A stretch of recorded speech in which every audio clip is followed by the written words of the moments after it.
कौमी सलामती कमेटी की ईरान पर इसराइली हमलों की शदीद मजम्मत। ईरान अमेरिका मुज़ाकरात के दौरान हमलों को अफसोसनाक करार दिया। वज़ीर आज़म शहबाज शरीफ की ज़ेर सदारत कौमी सलामती कमेटी का इजलास, वफाकी वज़रा और आला अस्करी क़यादत शरीक हुए। इजलास के एलामिये में कहा गया है इसराइली हमले खित्ते में कशीदगी को हवा दे रहे हैं। अक़वाम मुत्तहिदा के चार्टर के तहत ईरान को अपने दिफा का हक हासिल है। दूसरी तरफ वज़ीर आज़म शहबाज शरीफ से ईरानी सफ़ीर की मुलाकात, खित्ते की मौजूदा सूरत हाल पर गुफ्तगू की गई। रज़ा अमीरी ने इसराइल और अमरीकी जारियत पर वज़ीर आज़म को ब्रीफिंग दी। कहा कि हमले ईरान की खुद मुख्तारी और बैनुल-अक़वामी क़वानीन की खिलाफ वर्जी हैं, अपना दिफा जारी रखेंगे। वज़ीर आज़म शहबाज शरीफ का ईरान के अवाम और हुकूमत से यकजहती का यादा, कीमती जानों के ज़िया पर ताज़ियत की।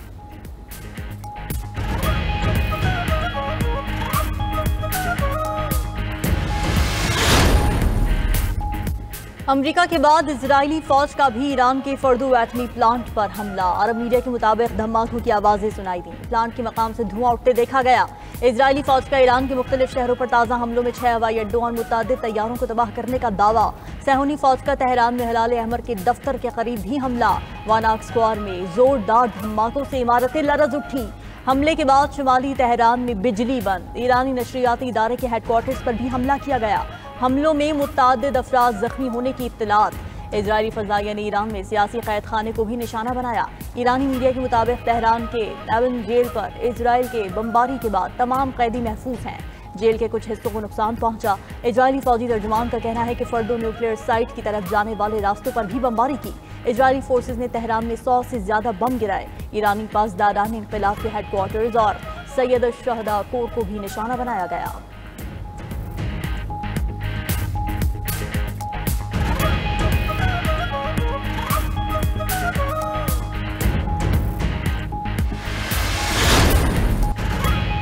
ईरान का जनूबी इसराइल में बैलिस्टिक मिसाइलों से हमला। इसराइली पावर प्लांट तबाह, कई इलाके तारीकी में डूब गए। ईरानी मीडिया के मुताबिक इसराइल पर खैबर शिकन, इम्मात, कदर, फतह-1 मिसाइल दागे। मिसाइल गिरने से कई इसराइली शहरों में धमाके सुने गए। खबर एजेंसी के मुताबिक ईरान ने इसराइल पर 9 मिसाइल दागे। ईरानी मिसाइल ने जनूबी इसराइल के शहर अशदूद में तबाही मचा दी। मिसाइल ने अशदूद में पावर स्टेशन को निशाना बनाया। गाड़ी में लगे कैमरे ने सारा मंजर रिकॉर्ड कर लिया। इसराइल इलेक्ट्रिक कॉरपोरेशन ने कई कस्बों में बिजली की फराहमी में खलल की तस्दीक कर दी। ईरान के हमले के बाद शुमाली और वस्ती इसराइल में सायरन गूंज उठे। तेल अवीव और यरूशलेम समेत इसराइली शहरों को पनाहगाहों में जाने की हिदायत जारी। ईरान के ताबड़तोड़ हमलों से परेशान इसराइलियों का मुल्क छोड़कर भागने का सिलसिला जारी। एयरपोर्ट्स अथॉरिटी के मुताबिक एक दिन में 25,000 अफराद की मुल्क छोड़ने की दरखास्तें मिली।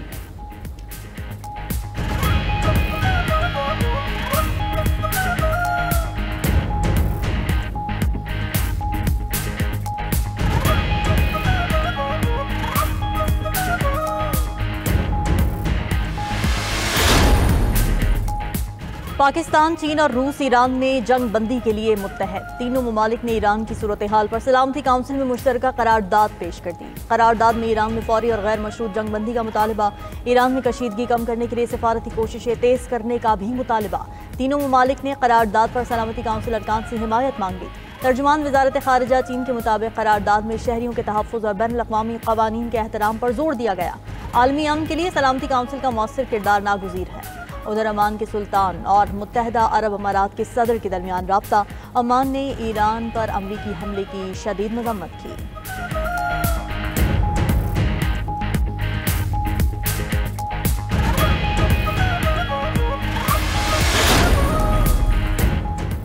अमरीकी सदर ने ईरान में निज़ाम हुकूमत की तब्दीली का इशारा दे दिया। सोशल मीडिया पोस्ट में लिखा कि रिजीम चेंज की इस्लाह इस्तेमाल करना सियासी तौर पर दुरुस्त नहीं।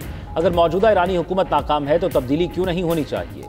B-2 तैयारों के पायलट्स की तारीफ करते हुए ट्रंप ने लिखा कि अमरीकी फौज ने मुकम्मल और फैसलाकुन फतह हासिल की। हमने बम को ईरान के हाथ से छीन लिया। अगर उन्हें मौका मिलता तो वो ये बम जरूर इस्तेमाल करते।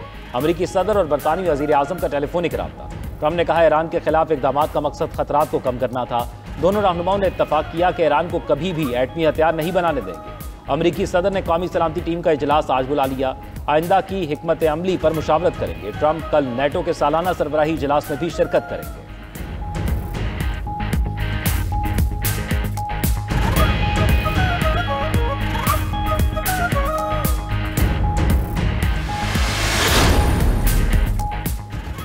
रूस ईरानी अवाम की मदद के लिए तैयार है। ईरान के खिलाफ बिला इश्तियाल जारहियत का कोई जवाब नहीं। रूसी सदर व्लादिमीर पुतिन की ईरानी वजीर खारिजा अब्बास अराग़ची से मुलाकात में गुफ्तगू।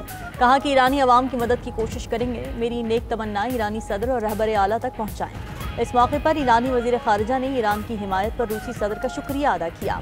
कहा कि रूस आज तारीख और बैनुल अक़वामी कानून की दुरुस्त जानिब खड़ा है। अमरीकी और इजरायली हमलों ने मशरिक़ वुस्ता में कशीदगी बढ़ाई। अमरीका ने ईरान को धोखा दिया। जारहियत के तबाहकुन नताइज बरामद होंगे। ईरान अपनी आज़ादी और खुद मुख्तारी पर कोई समझौता नहीं करेगा। तेहरान अमरीका और इजराइल के इक़दामात को नाजायज़ समझता है। ईरान को अपने दिफा का हक हासिल है।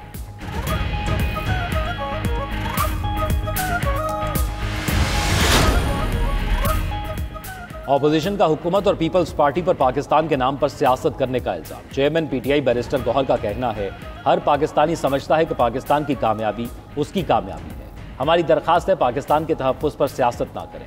असम्बली के फ्लोर पर ऑपोजिशन लीडर का माइक बंद किया गया। स्पीकर ऐसी रिवायत ना डालें जो कल को खुद भुगतना पड़े। उमर अयूब बोले, हुकूमत के पास मैंडेट नहीं है, अभी बजट पास भी नहीं हुआ कि महंगाई बढ़ गई। बजट से मईशत तबाह हो जाएगी। ये लोग मुल्क के साथ संजीदा नहीं।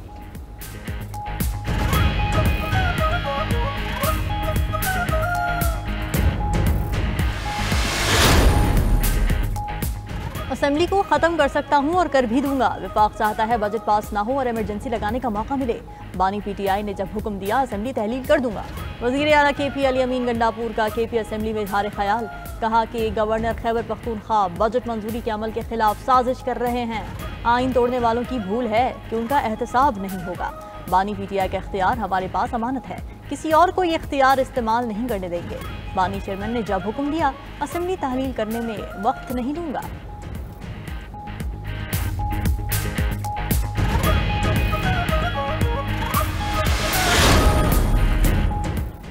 ऐवान में सबसे ज़्यादा तनख्वाह स्पीकर की है। स्पीकर की तनख्वाह ज़्यादा होने के बावजूद भी जज की तनख्वाह का 10% है। वज़ीर आला मुराद अली शाह का सिंध असम्बली में इजहार ख्याल। कहा कि मजदूर की कम अज़ कम तनख्वाह 42,000 होनी चाहिए। अगले माह इस मामले को फाइनल कर लेंगे। कराची के लिए 254 अरब मुख्तस किए। ये रकम बढ़ सकती है, कम नहीं होगी। सिंध का तरक्याती बजट दीगर सूबों से नुमायां तौर पर ज़्यादा है। इस साल 1460 स्कीमें मुकम्मल करने जा रहे हैं। सिंध की महसूलात की शरह नमू विफाक से बेहतर है। ब्यूरोक्रेसी ने गलत रास्ता दिखाकर ज़रूरी शोबे को नुकसान पहुंचाया। वज़ीर आला पंजाब मरीम नवाज का लाहौर शहर का दौरा। मुख्तलिफ डेवलपमेंट प्रोजेक्ट्स का जायजा लिया। मरीम नवाज ने वॉल्टन रोड पर नए ओवरहेड ब्रिज का मुआयना किया। मरीम नवाज ने कहा कि रूट 47 पंजाब के रोशन और पायदार मुस्तकबिल की जानिब एक और नुमाया इक़दाम है। सिर्फ एक सड़क नहीं बल्कि पंजाब में स्मार्ट तरक्की की नई दास्तान है।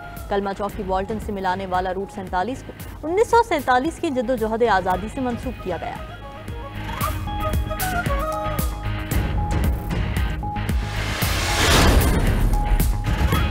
बानी पीटीआई की 9 मई के 8 केसेस में जमानतों की दरखास्तें। लाहौर हाई कोर्ट में कल फैसला सुनाया जाएगा। अदालती अमले ने कमरा अदालत में मौजूद पीटीआई कारकुनों को आगाह कर दिया। जस्टिस शहबाज रिजवी और जस्टिस तारिक महमूद पर मुश्तमिल 2 रुकनी बेंच ने दलाल के बाद फैसला महफूज कर रखा है।